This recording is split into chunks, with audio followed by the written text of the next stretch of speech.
स्वागत है आपका अपने YouTube चैनल SG क्लासेस 247 पर। आज हम चैप्टर 6 का क्लास 9th का चैप्टर 6 का रेखा और कोण के विषय में पढ़ रहे थे। वीडियो में आपने पिछली क्लास में देखा था, जिसमें हमने सिर्फ रेखा के बारे में बताया था कि रेखा कैसी होती हैं, किस प्रकार से उनका पहचाना जाता है। अब हम बात करेंगे कोण के बारे में कि कोण कितने प्रकार के होते हैं और कोणों को हम कैसे पहचानते हैं। तो सबसे पहले हम देखते हैं कोणों के प्रकार को। तो जैसे कोई एक रेखा है, दो रेखाएं हैं, आपस में जहाँ पर ये मिलती हैं, जिनका यहाँ पर शीर्ष बनता है, वही हमारा क्या बन जाता है, कोण बन जाता है। ठीक है। और ये हमारी नीचे वाली जो रेखा होती है भुजा कहलाती है। ठीक है ना, ये भुजाएं होती हैं, ये भी क्या है, ये हमारी भुजा है। ठीक है। तो इस तरीके से आपने ये समझा कि ये शीर्ष है, जहाँ दो बिंदु मिलते हैं आपस में, वो हमारा शीर्ष हो जाता है। और यहाँ पर जो स्पेस बचता है, बीच में जो गैप होता है, वही हमारा क्या कहलाता है, कोण कहलाता है। तो इसके बारे में हम लिख के भी आपको हम बता दे रहे हैं किस प्रकार से होगा, क्या कहा जाएगा। जब दो किरणें, ये क्या है, दो किरणें हैं, जब दो किरणें एक ही बिंदु पर, एक ही बिंदु पर, जब दो किरणें एक ही बिंदु से, एक बिंदु से प्रारंभ होती हैं,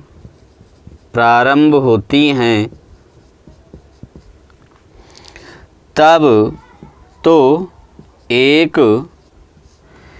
एक कोण बनाती हैं। यदि एक कोण बनता है, क्या होता है, एक कोण बनता है। ठीक है, एक कोण बनता है। उभयनिष्ठ अंतःकोण, उभयनिष्ठ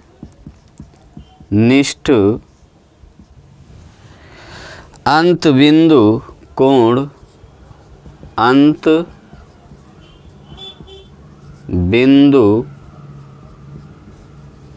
कोण का शीर्ष कहलाता है, का शीर्ष कहलाता है। तथा कोण बनाने वाली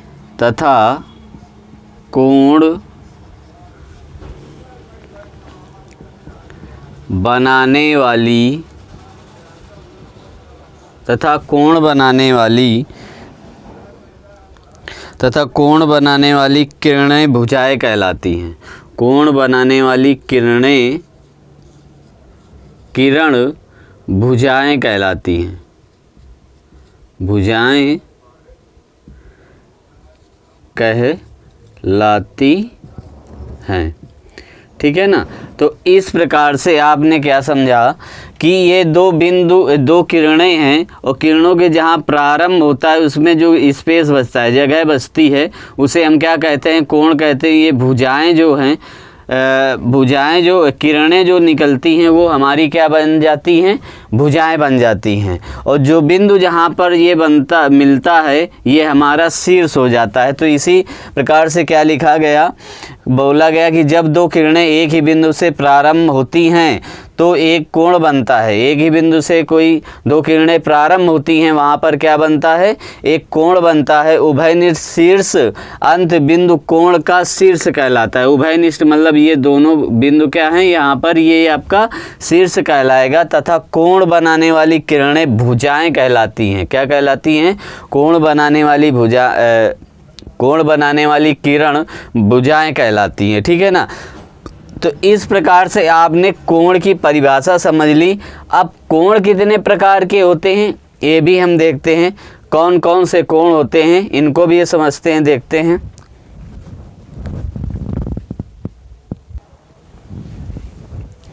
देखते हैं इनके कोण कितने प्रकार के होते हैं। पहला आपका कोण है न्यून कोण। न्यून कोण का मतलब ये 90 अंश 0 से अधिक और 90 अंश से कम कोण यदि होता है वो हमारा न्यून कोण कहलाता है। यानी 0 अंश से अधिक और 90 अंश से कम, ठीक है ना, ये क्या कहलाएगा आपका न्यून कोण। 0 अंश से अधिक और 90 अंश से कम क्या कहलाएगा, न्यून कोण। और समकोण कोण क्या होता है, इसका एंगल 90 अंश का होगा। देखो एकदम सीधी सीधी रेखा जा रही है तो ये क्या है, 90 अंश का कोण है। अधिक कोण में क्या होगा, 90 अंश से कम और 180 अंश से 90 अंश से अधिक और 180 अंश से कम क्या कहलाएगा आपका अधिक कोण। तो इसको भी डिवाइड करेंगे तो लिखेंगे 90 अंश से अधिक और 180 अंश से कम। क्या बन गया, 90 अंश से अधिक और 180 अंश से कम। इस तरीके से आपने इसको भी समझा कि ये अधिक कोण क्या होगा। अधिक कोण का मतलब ये होता है कि 90 अंश से अधिक हो और 180 अंश से कम हो, उसको हम क्या कहेंगे, अधिक कोण कहेंगे, ठीक है।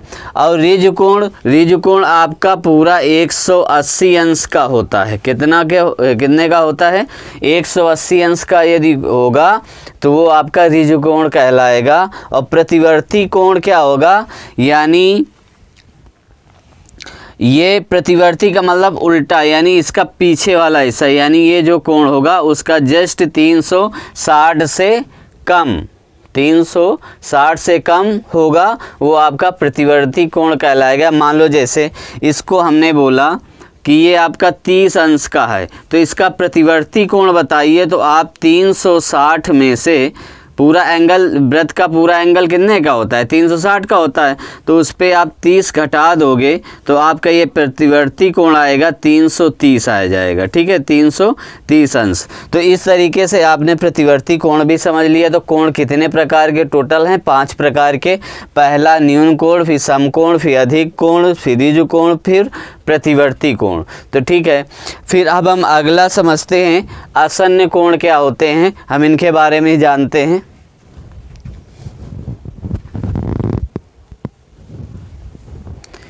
देखिए आसन्न कोण क्या होगा। आसन्न कोण दो, इनमें भुजाएं क्या हों जिसमें एक कोण उभयनिष्ठ हो, यानी एक भुजा क्या हो, उभयनिष्ठ हो। ये वाली भुजा आपके उभयनिष्ठ है, इस पे देखो ये दोनों में, जिसे ये कोण 2 है और कोण ए के बीच में कौन सा उभयनिष्ठ भुजा आ रही है, ये BD, ठीक है ना, ये BD आपकी भुजा हो रही है, ये आसन्न कोण कहलाएगा। यानी आसन्न एक से अधिक कोण को, एक ही बिंदु पर एक से अधिक कोण है, यानी 2 कोण हैं, तो ये क्या कहलाएंगे, आसन्न कोण कहलाएंगे। इनकी भी हम परिभाषा लिख लेते हैं कि क्या होते हैं। तो हम लिखते हैं 2 कोण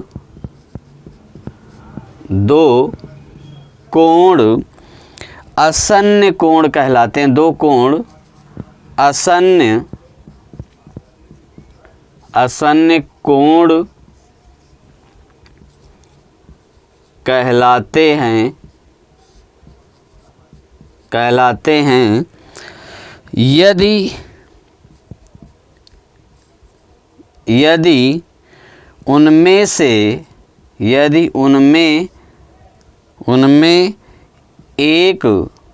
उनमें एक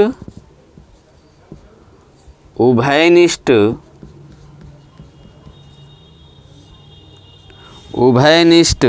शीर्ष हो, उभयनिष्ठ भुजा हो, उभयनिष्ठ शीर्ष हो, उभयनिष्ठ भुजा हो तथा 2 अन्य भुजाएं उभयनिष्ठ के विपरीत हों। 2 अन्य भुजाएं भुजाएं उभयनिष्ठ के विपरीत हों। ठीक है ना। तो अब इसका भी हम कुछ समझ लेते हैं। और सा क्या बोला कि दो कोण आसन्न कोण कहलाते हैं, यानी दो कोण यदि मिलते हैं तो उनको क्या कहते हैं हम, आसन्न कोण कहते हैं। यदि उनमें से एक उभयनिष्ठ शीर्ष हो, यह क्या है, उभयनिष्ठ शीर्ष है कि नहीं, ये उभयनिष्ठ दोनों में शीर्ष मिल रहा है ये वाला ना, तो ये क्या हो गया, उभयनिष्ठ शीर्ष हो और उभयनिष्ठ तथा दो अन्य भुजाएं उभयनिष्ठ के विपरीत हो। तो उभयनिष्ठ की दो अन्य भुजाएं विपरीत हैं कि नहीं, एक ए बी भुजा क्या है, विपरीत है, एक बी सी भुजा विपरीत है, दोनों भुजाएं क्या हैं, विपरीत हैं। तो ऐसे कोणों को हम क्या कहेंगे, आसन्न कोण। ठीक है। तो अब हम देखते हैं अगला कोण क्या कहलाता है हमारा, जो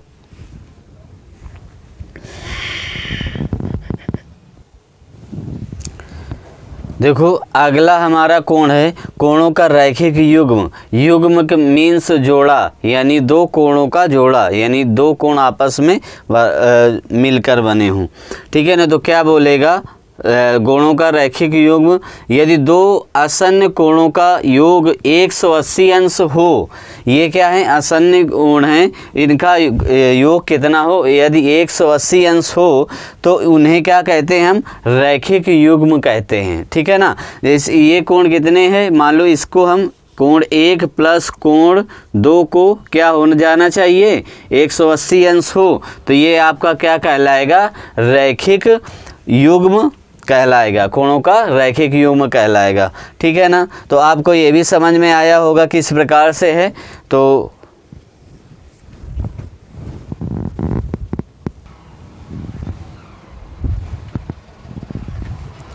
देखो अगला कोण है शीर्षाभिमुख कोण। शीर्षाभिमुख का मतलब दो कोण, यदि कोई दो कोण पर दो प्रतिच्छेदित रेखाओं के बीच में जो कोण बनता है तो हमारा शीर्षाभिमुख कहलाता है। जैसे यानी दो ये प्रतिच्छेदित रेखाएं, एक है क्या ए बी है और दूसरी है सी डी, इनके बीच में जैसे ये कोण है, यानी एक कोण, ये इसको दो और ये दो, यानी ये कोण शीर्षाभिमुख कोण कहलाएंगे। ये दोनों आपस में क्या होंगे, बराबर होंगे। मान लो ये 30 अंश का है तो ये भी आपका 30 अंश का हो जाएगा। तो ये आपका ये कोण क्या कहलाएंगे, शीर्षाभिमुख कोण कहलाएंगे। कौन सा कोण कहलाएगा, शीर्षाभिमुख कोण कहलाएगा। जितना कोण ये होगा उतना ये होगा, जितना ये आएगा उतना ये आएगा। तो शीर्षाभिमुख का मतलब शीर्ष के सामने वाला कोण। ठीक है ना। तो वो क्या कहलाएगा, शीर्षाभिमुख कोण कहलाएगा। उम्मीद है आपको समझ में आया होगा। अब हम इसको क्या कहेंगे, लिखेंगे कुछ परिभाषा, मतलब इस पे परिभाषा कैसी बनेगी, जब दो सीधी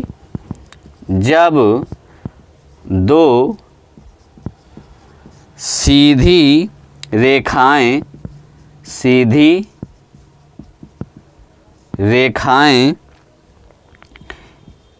एक दूसरे को प्रतिच्छेद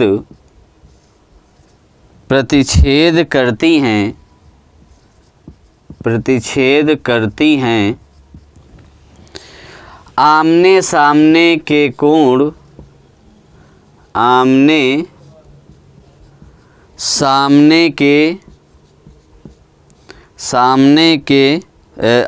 सामने वाले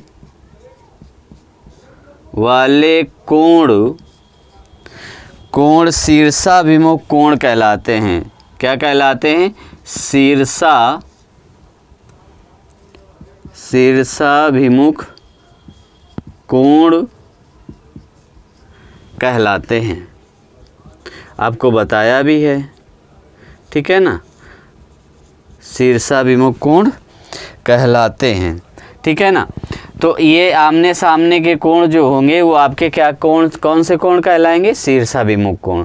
तो उम्मीद आपको ये भी बात समझ में आएगी, जब दो सीधी रेखाएं एक दूसरे को प्रतिच्छेदित करती हैं तो आमने सामने वाले कोण क्या कहलाते हैं, शीर्षाभिमुख कोण कहलाते हैं।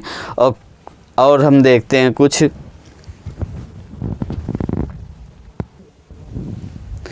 देखो अगला है पॉइंट प्रतिच्छेदी रेखाएं और अप्रतिच्छेदित रेखाएं। ठीक है ना। तो प्रतिच्छेदित रेखाएं जैसे कोई दो रेखाएं हों आपस में कहीं जाकर उनको प्रतिच्छेद करती हुई यानी उसको काटती हों, तो वो हमारी रेखाएं क्या कहलाती हैं? प्रतिच्छेदित रेखाएं कहलाती हैं। जैसे हम यम रेखा को ले जाएं, इसको थोड़ा सा आगे बढ़ाएं इस प्रकार से, और फिर यल रेखा को हम आगे बढ़ाएं इस प्रकार से, तो देखो यहाँ पर ये बिंदु पर कट रही, प्रतिच्छेद कर रही यानी काट रही हैं, है ना। तो ऐसी रेखाएं हमारी क्या कहलाती हैं? प्रतिच्छेदित रेखाएं कहलाती हैं। और आपने शीर्षाभिमुख में अभी सवाल में देखा कि ये आपका यहाँ भी ये दोनों क्या हैं? प्रतिच्छेदित रेखाएं हैं। ए बी हमारी और सी डी क्या है? प्रतिच्छेदित रेखा है, यानी आपस में यहाँ पर कट रही हैं और शीर्षाभिमुख कोण बना रही हैं। ठीक है ना। इस प्रकार से ये दोनों क्या हो गई? हमारी प्रतिच्छेदित रेखाएं हो गई। अब हम देखते हैं अप्रतिच्छेदित रेखाएं और समांतर रेखाएं क्या होती हैं। यानी समांतर अप्रतिच्छेदित रेखाएं यानी वो आपस में कहीं भी मिलकर काटे नहीं, यानी वहाँ पर उनको प्रतिच्छेद ना करें। ठीक है ना। तो समांतर रेखाएं क्या होती हैं? यानी ये यल हमारी क्या है? यल और एम समांतर रेखाएं हैं। समांतर का मतलब समान दूरी पर समान लंबाई समान होगी। ठीक है। यानी जितनी ये लंबी ये होगी उतनी ही लंबी यम होगी, यानी यल जितनी लंबी होगी उतनी ही लंबी यम होगी। जितनी दूरी पर ये है या इसका सिरा है उतनी ही दूरी पर इधर वाला भी सिरा होगा, यानी समांतर रेखाएं कहलाएंगी, कहीं आपस में प्रतिच्छेद नहीं करेंगी। इसको भी आप चाहे जितना आगे बढ़ा दो, इसको भी आगे इसे बढ़ा दो, देखो कहीं नहीं प्रतिच्छेद करती हैं, यानी आगे जाके कहीं भी प्रतिच्छेद नहीं करेंगी आपस में, यानी काटेंगी नहीं। तो इस प्रकार से आपने इस चैप्टर में आपने पिछले वीडियो में एक रेखा के बारे में पढ़ा और इस वीडियो में आपको हमने कोण के बारे में बताया। तो इसका रेखा और कोण का परिचय जो है बेसिक जो परिचय था, बेसिक जानकारी थी, आपको इन दोनों वीडियो में प्राप्त हो चुकी है। अब हम कल नेक्स्ट क्लास में इसका चैप्टर स्टार्ट करेंगे जो 6.1 है, उनमें हम सवाल देखेंगे किस प्रकार के सवाल हैं। तो बस क्लास आपको यदि अच्छी लगी हो तो लाइक करें, सब्सक्राइब करें और शेयर करें। मिलते हैं नेक्स्ट क्लास में। तो थैंक यू।